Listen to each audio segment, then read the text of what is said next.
Education has become expensive. You take whichever course, the fees is in lakhs. This may put you in a question whether you will be getting admission or no, whether if you get admission, you will be able to sustain the expenses or no. You can go in for a loan and you can repay it several years after you complete your degree. Today's video will be about that. Hi, hello, my name is Aatiya. Welcome to PhDpreneur. I make videos about PhD, latest opportunities in research as well as entrance exams. I also make videos about Vipassana, wellness and mindset. So today's video is going to be about a loan option which students can take. Also, you can repay it after several years of completion. If something like this interests you, then keep watching till the end. I'm going to speak in detail about SBI Scholar Loan. Now, first thing first, I am not affiliated with SBI or they have not paid me to do this video. The simple reason that I'm doing on SBI Scholar Loan is because it is quite popular. I have got queries about it in my inbox. Also, most of the loan schemes, here and there, few terms and conditions will be different, but more or less, if you understand one loan, you can easily understand all the other loans. Here, I will be presenting a case study of SBI Scholar Loan as a representative of all other loans. When you are a student, you don't want to put your burden on parents. Sometimes the parents cannot afford. If this is the situation, I would say personally, even if they can afford, when you are getting an option of interest-free loan, then just go for it. You can actually use this for buying laptops, computer accessories, for paying your fees. We will go into the details of each and everything, so don't worry about that. It's a good option to have. As far as SBI is concerned, SBI Scholar Loan is not the only product that they have. There are other scholarship opportunities also for students. Here in this video, I'm going to speak in detail about Scholar Loan. What all will be covered in this video? We are going to speak about the eligibility, which courses get covered, which are the universities and institutions which come under this, how does the rate of interest works, how much would be your EMI and when you have to start paying it, all the things which are necessary for you to understand this completely. So without further ado, let's begin with today's video, starting with eligibility. This is specifically for Indian nationals. You have to have nationality of India for you to even apply for this loan. It gives admission to professional and technical courses through premier institutes. Which are the courses and all that I'm going to discuss in a while, through entrance exams or merit. Here the thing to understand is that most of the courses in premier institutes like IITs, NITs, whichever institute you take, they are usually conducted through an entrance. So if it's conducted through an entrance, then you are eligible for applying through this. Full-time degree courses or diploma courses are eligible for this. Executive management courses, full-time courses are eligible. No part-time is allowed. Part-time courses are not allowed for this particular scheme. This is the list of all institute. If you get admission to these, then you can avail loan through the Scholar portal. Note down the class of the institute, under which category it falls. How can you use that money? What all you can buy and what all you can do with that money. Let's move on to the screen. You can pay the fees for your college, school or hostel, whether examination fees are there, library fees are there or laboratory fees are there, that's get covered. You can purchase books, equipments, instruments. Also, if there is any kind of caution deposit or building fund or refundable deposit supported by institutional bills or receipt, means there are few funds that are taken at the start of admission. These not necessarily you have to give every semester, but if it is given at the start of semester, then you can do that. Then if there are any travel expenses on exchange programs, even that gets covered. Your computer, laptop purchase, any other expense related to education, all these expenses get covered. Now, how much loan amount can you take? What is the minimum? What is the maximum? Let's move on to the screen to discuss that. When the list of institutes was getting flashed, I had asked you to note down the category, and it's for this reason. 4 categories of institutes are there. List AA, List A, List B, List C. For each category of institute, how much loan can you take will differ. If your institute falls in List AA, then you can take up to 40 lakhs. If it falls in List A, then you can take up to 20 lakhs and so on. Now, if you have any guarantor like parent or guardian as co-borrower, that means tangible collateral means you have to mortgage your property, but that is optional. But if you are doing that, then instead of of 20 lakhs for list A, you can get 30 lakhs. As well as for list C, the usual limit if you take on your own is 7.5 lakhs. But against a borrower, if you have a co-borrower, whether it is parent or guardian, you are keeping any property or something as a mortgage, then you will get up to 30 lakhs. This option is there for list A and list C. It's not there for other categories. Moving on to the repayment. When you will actually repay this amount. Now listen to this carefully. Say suppose you are taking loan for taking admission for BTech, B. The B course is of 4 years. So you can repay it after 4 plus 1, 5 and 15 years from there. So you have to start repaying it after 20 years. Okay, means that is the maximum limit. You can start repaying it before also, but maximum up to 20 years, you can start after that. If say suppose you need a second loan, you are doing another degree and in this 15-year period you happen to take a different loan, then this combined loan you can pay after the repayment period of the second loan, meaning 15 years from the date of your second loan. How does the rate of interest works? This is the rate of interest for all loans under 4 categories. Now how does the repayment and all happens over here? Say suppose you have taken loan, say suppose you have taken 20 lakh ka loan and the interest is 3 lakh on this entire sum. After your BE degree, that means 4 plus 1, after that the principal amount would be considered as 20 lakh plus 3 lakh ka interest. So 23 lakhs you will have to pay according to that. Now instead of that 3 lakh ka interest, I said if this is paid during your degree or before the repayment by your parent or guardian, then the principal amount would remain as 20 lakhs. I hope this concept is clear. This technical language can be little difficult. It is just that if you are not paying the interest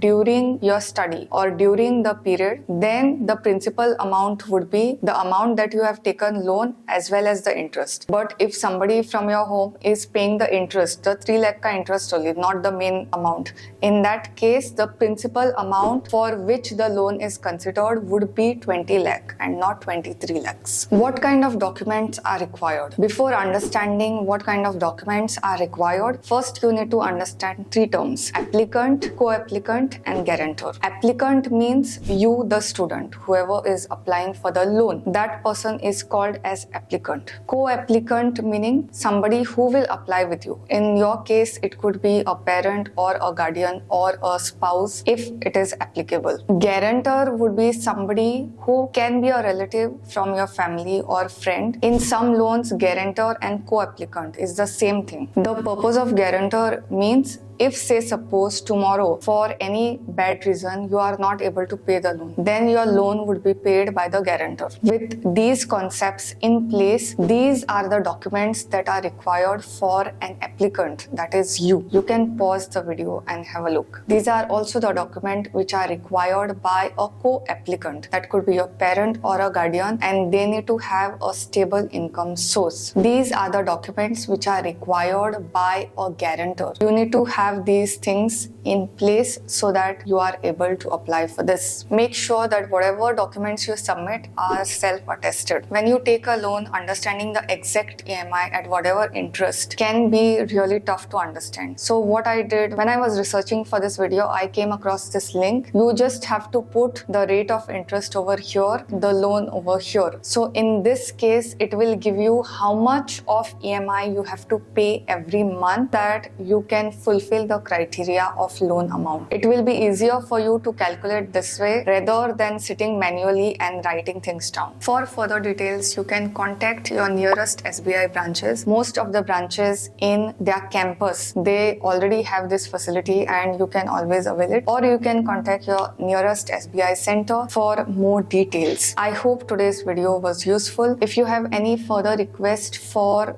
this kinds of financial videos, then let me know. I'll be more than happy to do it for you. Till the next time, bye.